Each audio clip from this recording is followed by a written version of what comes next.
حضرت ذوالقرنین رضی اللہ تعالیٰ عنہ، اللہ تعالیٰ نے انہیں زمین میں اقتدار دیا تھا۔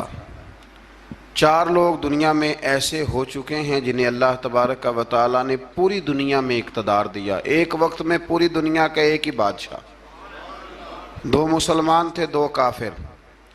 مسلمانوں میں حضرت سلیمان علیہ السلام اور جناب ذوالقرنین علیہ السلام، اور کافروں میں بخت نصر اور نمرود۔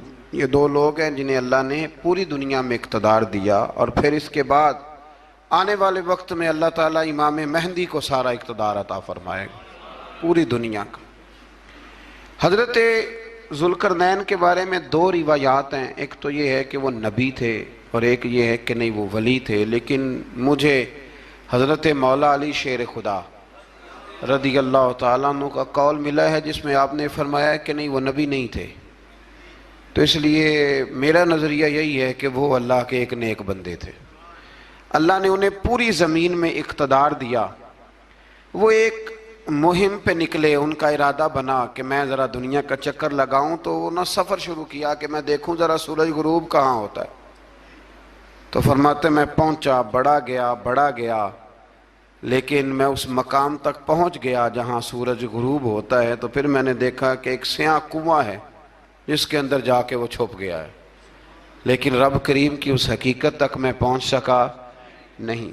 پھر آپ فرماتے ہیں کہ میں آگے نکلا تو مجھے ایک قوم کے بارے میں بتلایا گیا جو بڑی خونخوار قوم تھی، بڑی خونخوار، اس کو یاجوج اور ماجوج کہا جاتا ہے۔ یہ قوم اتنی خونخوار تھی کہ یہ درندوں کو بھی کھا جایا کرتی تھی، اتنے لمبے چوڑے ان کے قد تھے، اتنے زیادہ طاقتور تھے کہ سانپ اور بچھو بھی کھا جاتے تھے۔ یہ نکلا کرتے تھے سبزے کے دنوں میں تو ساری کھیتیاں اجاڑ جاتے تھے، ہر چیز تباہ کر جاتے تھے، حتیٰ کہ انسانوں تک کو کھا جاتے تھے۔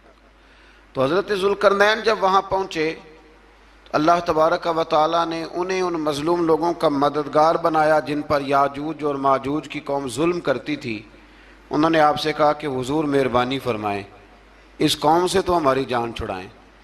آپ نے فرمایا تم میری مدد کرو۔ انہوں نے کہا حضور کس طرح؟ فرمایا بس جسمانی طور پر میری مدد کرو۔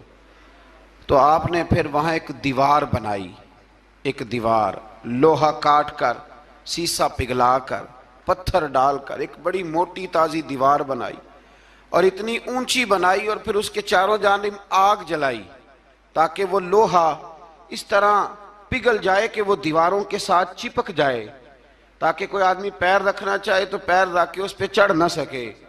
آپ نے وہ دیوار بنائی۔